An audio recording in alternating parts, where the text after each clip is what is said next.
Hola, soy el doctor Mauricio Ramos, coordinador de la licenciatura en Filosofía en la Facultad de Humanidades y Ciencias Sociales. Es de las carreras fundadoras de esta facultad desde el 86 y mi idea es invitarlos a que formen parte de esta formación profesional. Al final de cuentas, si a ustedes les gusta cuestionar, ¿no?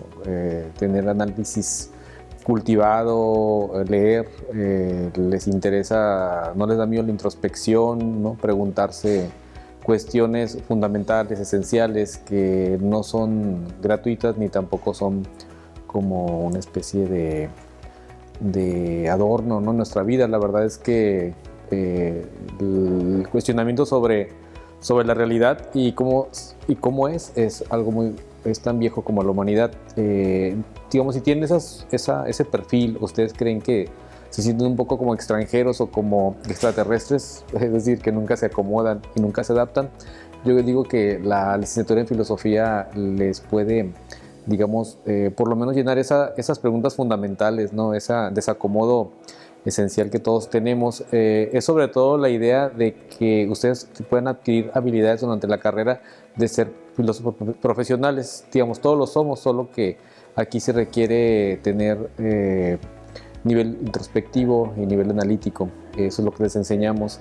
Y eso implica, entre otras cosas, capacidades para expresarse, capacidad para escribir, capacidad para expresar ideas de manera clara. Y también el ámbito donde podrían desarrollarse, donde generalmente trabajamos nosotros los que nos dedicamos a esto, pues en el área educativa, pero también está toda el área cultural y todo el área del ámbito de la cultura pública y la cultura privada. La idea de esta invitación es que algunos se sientan identificados con el perfil y el tipo de actividades que hacemos en filosofía y que tendrían que ver sobre todo en el área de desarrollo personal. Ya ahora, digamos, se ha ampliado muchísimo el perfil de egreso y el tipo de actividades que puede hacer un filósofo. Puede dedicarse a la consultoría, ¿no? Puede dedicarse a la consultoría tanto privada como pública. No solamente es un supuesto, se hace ya, ¿no? Claro, también el ámbito educativo, que es en la que muchos nos dedicamos, pero también a la investigación y a la gestión cultural, por supuesto. Pero también pasa mucho en estos tiempos que los filósofos se reinventan mucho, ¿no? Los filósofos se reinventan en términos de que crean también ámbitos de autogestión y también de autoempleo, ¿no? Las redes y esas formas de producir filosofía ahora, la verdad, han puesto en boga, yo creo que todas esas actividades humanísticas, como la literatura y la historia, que ahora tienen otro papel, un papel más de gestor del ámbito personal, ¿no? Como todo el mundo requiere un acompañamiento, todo el mundo requiere algún tipo de todo el mundo requerimos algún tipo de compañía, ¿no? Introspectiva. Todos parece que son dos tiempos en que necesitamos estar juntos, necesitamos que alguien nos vaya guiando a veces. No es un asunto que nos haga ver frágiles, sino es como un tema muy humano, esta temática pues, de tener una guía intelectual, una guía analítica.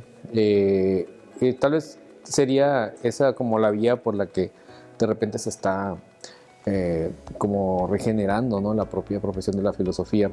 En el ámbito donde van a encontrar filósofos generalmente va a ser entonces el ámbito de la cultura, el ámbito de la educación y también la gestoría personal y también de alguna manera ahora podríamos decir lo van a encontrar en otras formas como más creativas, ¿no?